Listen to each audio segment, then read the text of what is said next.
बिस्मिल्लाहिर्रहमानिर्रहीम। अस्सलाम वालेकुम स्टूडेंट्स।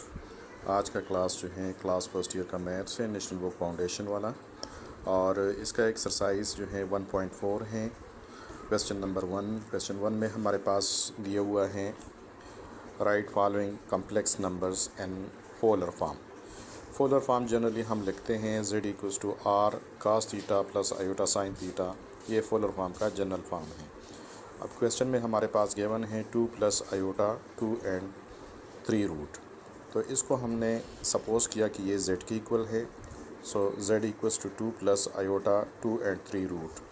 वैसे जनरली हम कम्प्लेक्स नंबर लिखते हैं z=a प्लस आयोटा b।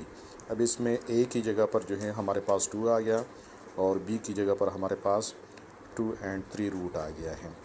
अब अगर पोलर फॉर्म को देखें तो इसमें हमारे पास जो है r की ज़रूरत होती है और थीटा की ज़रूरत होती है। तो r को हम मालूम कर सकते हैं a² + b² स्क्वायर रूट के अंदर है, और थीटा को हम आर्गूमेंट्स कहते हैं या थीटा। तो टेंजेंट इनवर्स b/a के इक्वल होता है। इसमें हम a और b की वैल्यूज़ जो है ये हम पुट कर लेंगे।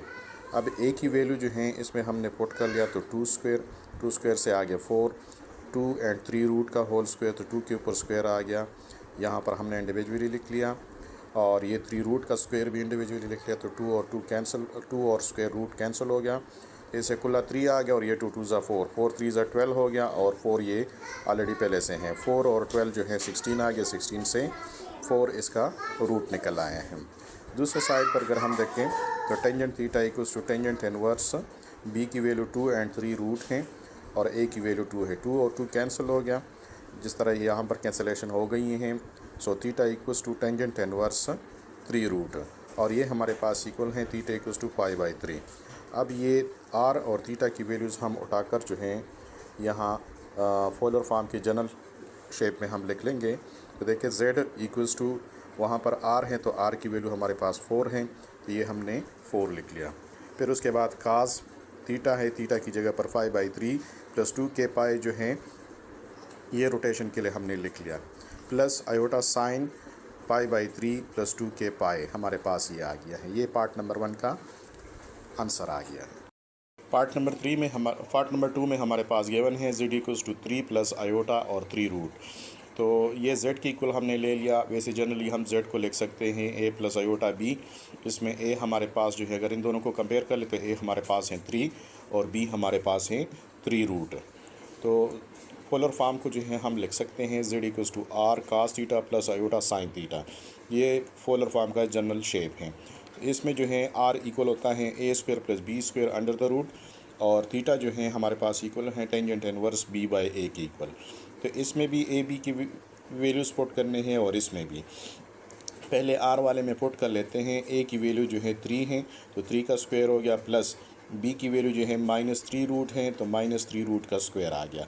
अब 3 के ऊपर स्क्वायर आ गया तो +9 आ गया, माइनस के ऊपर स्क्वायर आ गया तो पॉजिटिव हो गया, और 3 रूट के ऊपर आ गया तो रूट और स्क्वायर रूट कैंसिल हो गया, स्क्वायर और रूट कैंसिल हो गया है। r इक्वल्स टू ये 9 आ गया, और इससे कुल्ला 3 आ गया, 9 और 3 इससे आ गया 12। 12 को हम लिख सकते हैं 4 × 3, 4 का रूट जो है 2 आ गया, और 3 रूट के अंदर आ गया। ये हमारे पास r की वैल्यू हो गई। अब थीटा की तरफ चलते हैं, तो theta equals to tangent inverse b/a। Theta equals to tangent inverse b की वैल्यू जो है -3 रूट है डिवाइड बाई 3। अब इनको हम सिंप्लीफाई कर लें। So theta equals to tangent inverse -1/3। ये एंगल इक्वल है थीटा इक्वल्स टू -π/6 के इक्वल है। अब थीटा की वैल्यू भी आ गई है और r की वैल्यू भी आ गई है। इन दोनों को जो है हम पोलर फॉर्म के जनरल शेप में हम पुट कर लेंगे, यानी z=r cos theta plus iota sine theta इसमें पुट कर लेते हैं।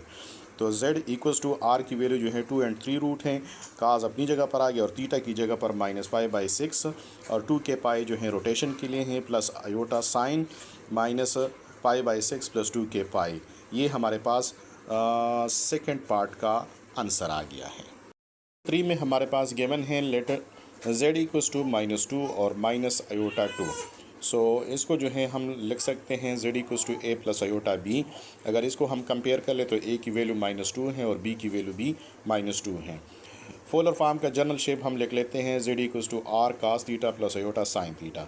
इसमें r इक्वल होता है r = a² + b² रूट के अंदर, और थीटा इक्वल होता है टेंजेंट इनवर्स बी बाय ए के इक्वल। इसमें जो है ए बी की वैल्यू पुट कर लेते हैं, तो ए की वैल्यू जो है -2 है, बी की वैल्यू भी -2 है, तो -2 जो है इसका 4 आ गया और इसका भी 4 आ गया। 4 और 4 8 बन गया। 8 को हम लिख सकते हैं 4 × 2, 4 का रूट निकल गया 2 आ गया और ये 2 रूट के अंदर आ गई, यानी ये हमारे पास आर की वैल्यू आ गई है। फिर हम चलते हैं थीटा की तरफ। Theta equals to tangent inverse B by A है, तो बी की वैल्यू हम इधर से पुट कर लेते हैं, ये -2 आ गया और ए की वैल्यू भी पुट कर लेते हैं -2।